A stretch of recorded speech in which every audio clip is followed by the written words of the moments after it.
വണ്ടൂരിന്റെ രുചിപെരുമകൾക്ക് ഭക്ഷ്യവൈവിധ്യങ്ങൾ കൊണ്ട് വിസ്മയമൊരുക്കിയ Indian bakes Pandikkad റോഡിൽ നിന്നും ഇനി മുതൽ Manjeri road Wandoor police station എതിർവശത്തേക്ക് മാറുന്നു. Indian bakes.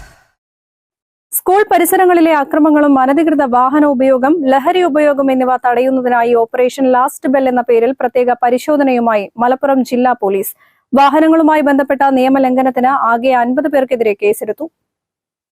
സ്കൂൾ വിട്ടതിനു ശേഷം വിദ്യാർത്ഥികൾ ബസ് സ്റ്റാൻഡ് ഉൾപ്പെടെയുള്ള പൊതുസ്ഥലങ്ങളിലും മറ്റും സംഘടിച്ച് വിവിധ ഗ്രൂപ്പുകളായി തിരിഞ്ഞ് അക്രമസക്തമാവുകയും പൊതുജനത്തിന് ശല്യമാവുകയും നിരവധി വിദ്യാർത്ഥികൾക്ക് പരിക്കേൽക്കുകയും ചെയ്യുന്ന സാഹചര്യത്തിലാണ് ജില്ലാ പോലീസ് മേധാവി ആർ വിശ്വനാഥ് IPSന്റെ നിർദ്ദേശപ്രകാരം പ്രത്യേക പരിശോധനയ്ക്ക് തുടക്കമിട്ടത്.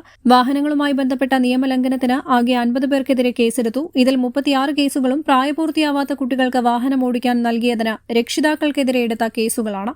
വിവിധ സ്റ്റേഷനുകളിലായി 200 വാഹനങ്ങൾ പിടിച്ചെടുത്തു. ഹൈസ്കൂൾ തലം മുതൽ +2 വരെയുള്ള വിദ്യാർത്ഥികളാണ് പരിശോധനയിൽ പോലീസിന്റെ പിടിയിലായത്. വ്യാപകമായ രീതിയിൽ കുട്ടികൾ 3 വരെ വെച്ചിട്ടും അലക്ഷ്യമായിട്ടും വളരെ അമിത വേഗതയിലും മറ്റും സ്കൂൾ പരിസരത്ത് കൂടി വരുന്നതും അപകടങ്ങളുണ്ടാക്കുന്നു. ഇങ്ങനെയുള്ള കുട്ടികൾ വാഹനം ഓടിച്ച് മറ്റ് വാഹനങ്ങൾക്ക് എന്തെങ്കിലും പരിക്കുകളോ അല്ലെങ്കിൽ മറ്റ് മനുഷ്യജീവനോ മനുഷ്യർക്ക് എന്തെങ്കിലും പരിക്കുകളോ പറ്റിയാൽ ഒരു ഇൻഷുറൻസ് കിട്ടില്ലാത്ത ഒരു സാഹചര്യം വരെയുണ്ട്. അപ്പോൾ ഇത് വളരെ അലക്ഷ്യമായ രീതിയിൽ മാതാപിതാക്കളും ഈ വാഹനങ്ങളുടെ ഉടമസ്ഥരും ഈ കുട്ടികൾക്ക് യാതൊരു നിയന്ത്രണവുമില്ലാതെ വാഹനങ്ങൾ വിട്ടുകൊടുക്കുന്നതിൻ്റെ ഫലമായിട്ടാണ് ഇങ്ങനെ വരുന്നത്. അപ്പോൾ ഇത്തരം വാഹനങ്ങൾ പിടിച്ചെടുക്കുക എന്നുള്ളതാണ് അവർക്കെതിരെയുള്ള ആക്ഷൻ. അപ്പോൾ ഇതിൻ്റെ ഭാഗമായിട്ടാണ് ഇന്ന് നടത്തിയത്. 20ഓളം വാഹനങ്ങൾ ഇന്ന് പിടിച്ചെടുത്തിട്ടുണ്ട്. ഇന്ന് കൊണ്ടോട്ടി സ്റ്റേഷൻ പരിധിയിലെ അരിമ്പറ, മുതുവല്ലൂർ, കുഴിമണ്ണ, ചുള്ളിക്കോട്, തടത്തിൽപ്പറമ്പ്, കൊട്ടപ്പുറം, മേലങ്ങാടി തുടങ്ങിയ ഹയർ സെക്കൻഡറി സ്കൂളുകളുടെ പരിസരത്തു നിന്നാണ് വാഹനങ്ങൾ പിടിച്ചെടുത്തത്. വരും ദിവസങ്ങളിലും ഇതിനും ശക്തമായ നടപടികൾ, ഇതുപോലെ മിന്നൽ പരിശോധനകൾ മഫ്റ്റി പോലീസിൻ്റെ നേതൃത്വത്തിൽ നടത്തുന്നതാണ്. പ്രായപൂർത്തിയാവാത്ത കുട്ടികൾ എല്ലാവരും ലൈസൻസ് ഇല്ലാത്തവരാണ്. അതിനെപ്പറ്റി പിന്നെ നമ്മൾ കൂടുതൽ അന്വേഷിക്കേണ്ട കാര്യമില്ല.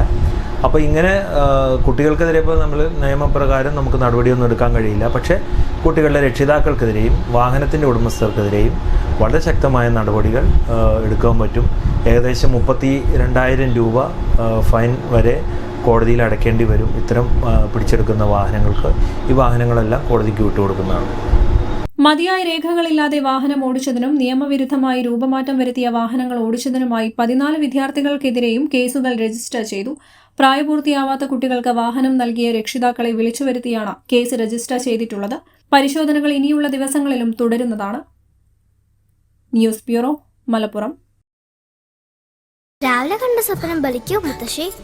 അതറിയില്ല, പക്ഷെ മോള് സ്വപ്നത്തിൽ കണ്ടത് മോളുടെ അരികിൽ തന്നെ ഉണ്ട്. അരികിലുണ്ട് നിങ്ങളുടെ മനസ്സറിയുന്ന ഹൃദയങ്ങൾ. Osmia golden diamonds, Pandikkad road, Manjeri.